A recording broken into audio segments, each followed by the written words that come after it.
Hey everyone, Old School Pokemon here. Today's video, I'm going to be talking about CGC and kind of give you my initial thoughts on CGC as a grading company for Pokemon cards. As you can see by the background here, I finally received my 8 No Damage Ninetales back from CGC. The first 7 cards I submitted through Ledkin's Collectibles back in early to mid-December, and I actually received those cards back probably a couple weeks ago now.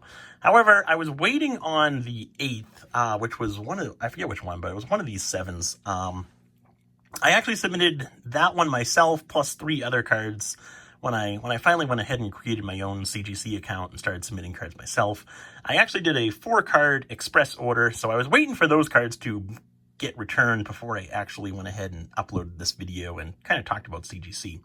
So these specific cards right here, these 8 No Damage Ninetales cards, I'm actually going to be talking about these within another video. I'm going to record that video right after this one, so you guys will be seeing 2 videos with me for this week, which is shocking considering the lack of uploads that I've had in the past. I'm actually going to be doing a kind of an update video on my No Damage Ninetales collection, talking about pricing, talking about which cards I have, kind of give you a value on that collection, what I think the value is. So it's been a while since I've given you guys an actual update on that collection.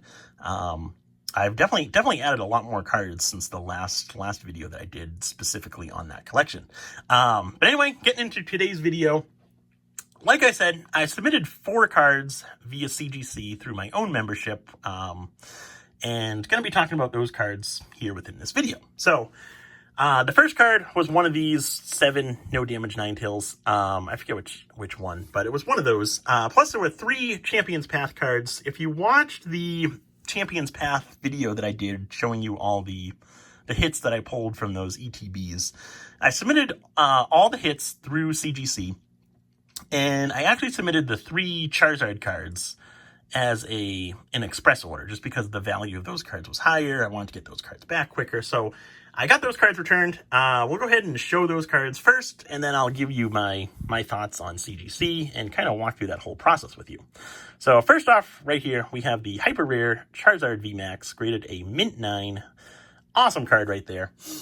Next up, we have the 2 Secret Rare Charizard V cards. Both of these graded a Gem Mint 9.5. This is actually the better of the 2 copies because it does have the 2 10 subgrades along with the 2 9.5s. So this one's the better of the 2. And then the third one is another 9.5 Charizard V Secret Rare. As you can see, this one's a little bit worse just because it doesn't have any of the 10 subgrades. It's all 9.5s plus a 9 for the surface. So those are the 3 cards that I submitted along with one of these right here. Like I said, I submitted these under the Express service, which was advertised as being a 10-day turnaround time. So I mailed all my cards into CGC. It was a whole bunch of Champions Path cards and then a whole bunch of first edition base set commons and uncommons. Sent them all via express mail just because I don't really trust USPS right now with the delays that they're having. They're getting a lot better recently. However, I wanted to make sure that they actually received the order in time, so I sent it express mail, which cost me about $60. They ended up receiving it next day, so that was awesome. And they processed and kind of opened my package that next business day. And that's when kind of the clock started on these 4 cards in particular, as well as everything else that I submitted through them. That bigger submission is just a bulk submission, so that's advertised as being 60 business days, so we still have a while to go on that submission, but I'll show you those cards when they do get returned. These 4 cards in particular, like I said, submitted them under an express submission, which was being advertised as 10 business days. I sent the package express mail. They got it. They opened it the following business day. And that's when the clock started on these cards. In total, it was 8 or 9 business days to have these cards graded and shipped back to me, which was below what their advertised timeline was, which was awesome. Really like that they're sticking with their advertised timelines, even though the bulk submissions were advertised as being 30 days upon their initial release, or kind of when they started grading cards. They did bump that up to 60 days. However, if they're able to stick with that 60-day turnaround time for bulk submissions, basically if they're able to stick with their advertised turnaround times, I'd be fine with that. I don't mind waiting that extra amount of time, as long as what they advertise is what they can do. PSA is having a huge issue with that right now, which I think is gonna cost them a lot of business. Me personally, I'm gonna start submitting more into CGC, but we'll get into that in a minute.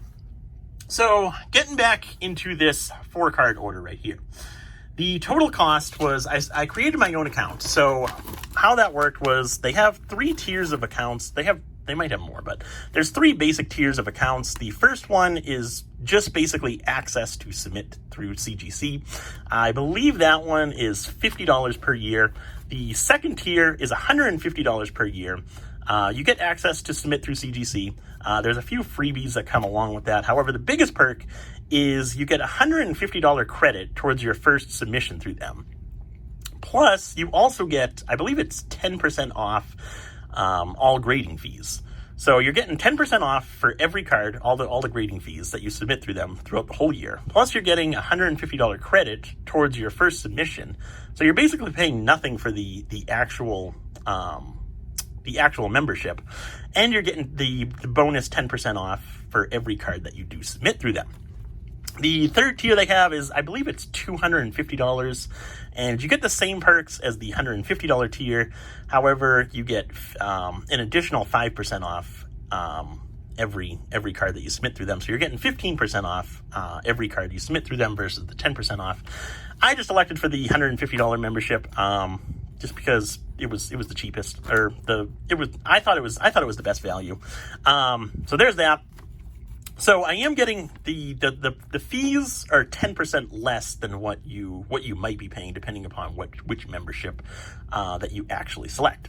So here's my invoice for CGC right here. The fees for the 10-day express order were $27 per card. Now that's just the grading fees. That doesn't include anything else. So the fees for the 4 cards, $27 per card. As you can see, total $108. Other $18, that's the actual subgrades. So they do charge an additional amount to have your cards, or have the labels include the subgrades. That was, I believe it was $4.50 per card. So that's where the $18 comes from. They do have a handling fee of $5, plus the shipping and handling was $50 for a total of $181. Now in terms of their pricing, really like their pricing. I think it's spot on. I do wish their shipping and handling was a bit cheaper. It seems to be pretty expensive, in my opinion. I did elect to have these cards shipped via FedEx overnight back to me, just because I did want to receive them back relatively quickly, or I guess really quickly after grading them. However, the overnight express shipping via FedEx really wasn't that much more expensive than the standard FedEx or USPS shipping. So the shipping is kind of expensive when you're only submitting a few cards through them. However, it's not terrible, I guess. That's kind of where I'm going with that. So in total, $181 for the 4 cards to be submitted. Now kind of getting into the actual cards here. I personally, I know it's kind of a big debate. We'll pull this one. This one's actually my favorite right here of these 3. So we'll focus on this one right here. I know it's kind of a big debate going on right now as to the actual cases and labels and so on and so forth. That's always just going to be a personal preference. Me personally, I really like these cases. Really like the labels. I think they do a great job. The cases themselves feel really sturdy. They have a good feel to them. I love how they're clear on the sides versus the PSA cases, which kind of have that. I actually have one right here. So the PSA cases have that kind of blurriness going on along the sides. I actually really like how these cards are crystal clear on the sides. I think that's awesome. I like that look a lot. Plus, I also like the blue label. I think that goes well with the majority of the cards. So I do like that a lot. I don't mind. I know one of the biggest concerns or things that I've heard that people don't like is the size of the label as well as the color of the label. Me personally, I like the color. I like the blue color. Blue's my favorite color, so I might be biased in that regard. I really don't mind the size of the label either, because they're able to print all the information clearly. You're able to read it clearly, and it doesn't look all jumbled together like the PSA cases. I like how PSA is concise about the information. However, the information seems kind of jumbled or kind of crammed together because the labels are so much smaller, whereas with CGC, you kind of get that spacing in between the actual text, and it just, in my opinion, it's easier to read. It looks more appealing, so I actually really like the labels, really like the cases. Here's what the back looks like. So there's that. The other thing I wanted to bring up in terms of CGC was the subgrades. So you can elect to have your cards graded through CGC without the subgrades. However, the subgrades are only an additional $5. I'm getting them for $4.50 because, like I said, I do get that 10% off of all my grading fees with my membership. So I'm getting them for $4.50 to have the actual subgrades. At a minimum, I would definitely recommend including those subgrades within higher value cards, higher end cards, because I think it's a good selling point. Having those actual subgrades, you're able to go through and look at the card, kind of compare the subgrades to see where you got dinged down a bit. And it kind of gives you a better picture as to why the card received the grade that it did, as opposed to a PSA case where it just tells you the grade. You don't know where the card got dinged down a bit. So I really like the subgrades. I wasn't quite sure on how I like the subgrades, just because I'm really not a big fan of BGS at all. Don't like them at all. And they were kind of the only company that I knew of that had the subgrades. So my initial thoughts going into CGC were I wasn't sure how I'd actually like the subgrades. Turns out, really do like the subgrades. So like I was saying, at a minimum, I would definitely include these within higher value submissions. However, I'm under the impression, now I haven't actually tested this out because I just received these 3 cards back in the mail. I haven't actually received any of my bulk cards just yet. However, my thought process is to include these subgrades with every single card that you submit through CGC. And looking at that through a kind of business or reseller perspective, the logic behind that is the cost for subgrades with my membership is only $4.50 per card. So it's an additional $4.50 on top of the grading. So if you're looking at a bulk submission, let's forget about this express submission for a minute. If you're looking at a bulk submission, the cost for a bulk submission is $7.50 per card, or $7.40 with my 10% off. I believe it's 8 or 9 without that 10% off, but we'll call it $7.50 per card to make the math easy. So $7.50 per card, plus there's an additional $4.50 fee for the subgrades. So in total, you're looking at $7, $8, $9, $10, $11, $12 per card for grading. If you go through the bulk submission with the subgrades, so $12 per card versus PSA, which is $10 per card. For bulk submissions we're talking about. So it's a little bit higher than what PSA charges for bulk submissions. However, I think it's completely worth it. With the bulk submission that I did, I submitted all the simple ultra rares through the full arts for Champion's Path. Plus I submitted a whole bunch of first edition base commons and uncommons. I included subgrades within every single one of those cards. Even the ultra rares from Champion's Path, which are $15, $20 cards, because my philosophy is that if someone's selling, say you have a seller selling the same card, so you have one person selling this Charizard V card, Gem Mint 9.5 with the subgrades, and then you have another seller selling that same exact card without the subgrades. So pretend this one just doesn't have subgrades. Both of them are graded Gem Mint 9.5, the same exact card. In theory, the grades are a little bit different here, but in theory, same exact card, both graded Gem Mint 9.5. If you're able to list these cards at the same price, so relatively close in pricing to each other, maybe this one's a little bit higher $4 or $5 just because it does have the subgrade, whereas this one might be $4 or $5 lower because it doesn't have the subgrades. So if you're able to grade these cards with the subgrades and match the other pricing on eBay, my philosophy is that people are going to purchase the card with the subgrades versus the card without the subgrades if the pricing is fairly comparable. And what I mean by that is within $4 or $5 the actual cost of the subgrades. Obviously, if this card right here with the subgrades is a lot more expensive than this card without the subgrades, you might have people purchasing this card versus this card right here. However, I think the subgrades are definitely going to be an additional selling point, kind of an additional perk for those cards. That's why I went ahead and submitted everything with the subgrades myself. I'll keep you guys posted on how that actually goes throughout the actual selling process of these cards, because like I said, I only have these 3 cards listed on eBay right now. I don't have any more CGC cards listed or available right now, so not 100% sure, but that's kind of my initial thoughts on the subgrades.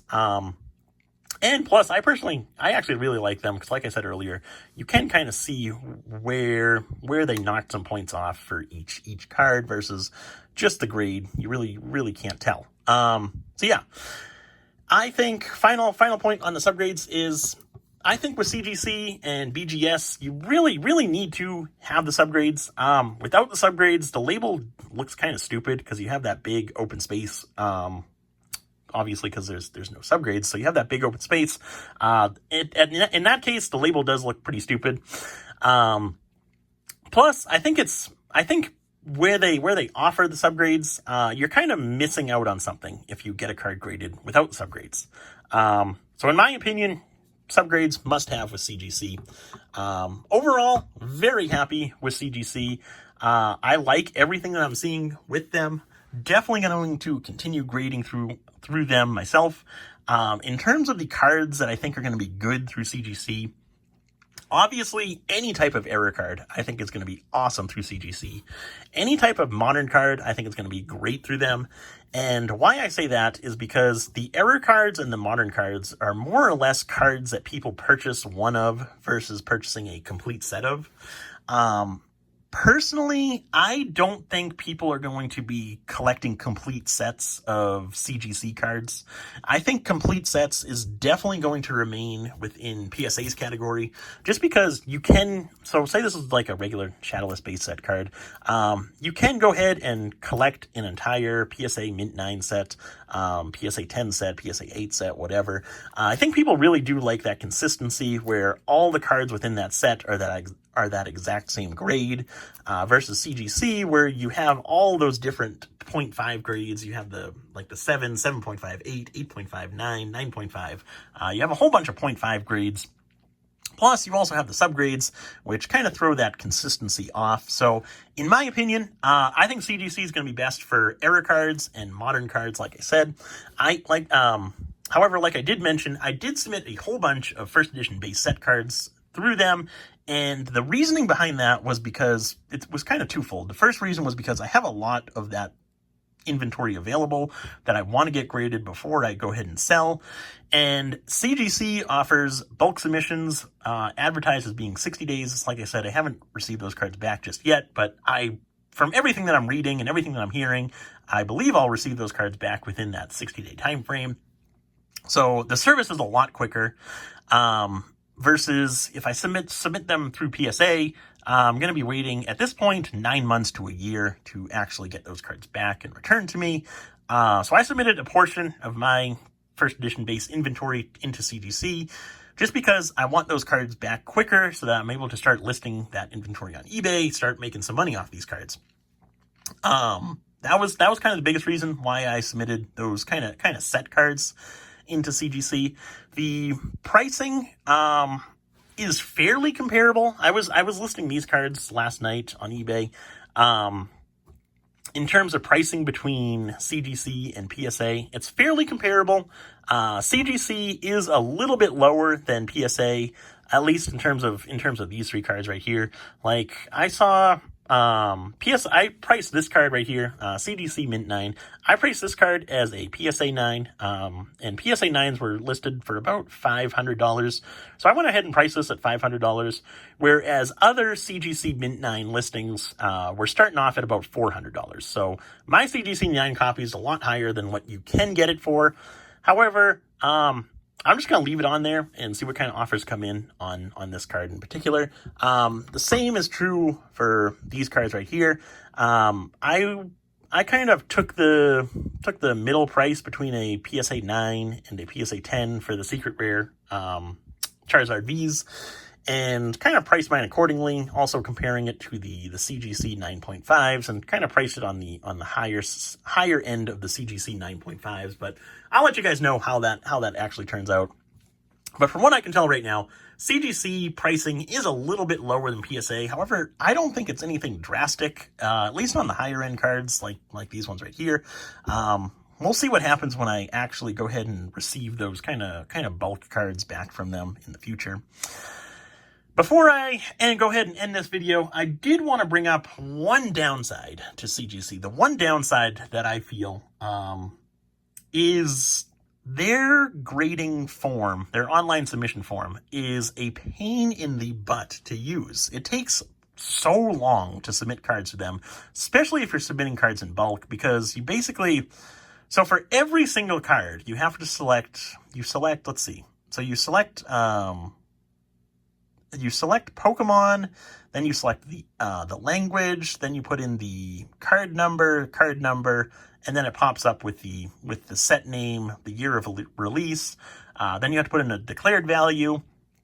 Then you click next, you select bulk grading, and then you have to select subgrades, and then you click add to cart, and then you go through that whole process again for each individual card that you have. I'd like to see kind of a streamlined process with that. Hopefully they start offering that in the future, where you can select, before you get started adding cards into your cart, you can select Pokemon, you can select English, you can select bulk submission, you can select subgrades, and then all you're doing is entering the card name, card number. It auto-populates the set and year of release. So if they can work, it kind of fix their online submission form to where it's that. Kind of similar to what PSA is doing right now, where you select what service you want before you go ahead and create your submission form. I'd really appreciate that. Hopefully that is something that they're working on or working towards. But that's really the only downside that I see with CGC. Overall, very happy with them. Really like what I'm seeing through them, and I'm personally definitely going to be submitting more and more through them. Like I said, all of my modern cards are now going to be going through CGC. Also going to be testing some Wizards of the Coast cards. Probably not as many, but definitely all my modern cards. Just because the wait times of PSA for those types of cards, I just can't wait that long. It's getting to a point where it's getting a little bit ridiculous. So anyway, hope you guys enjoyed the video. Hopefully you found it useful, and thanks for watching. I will see you in the next one.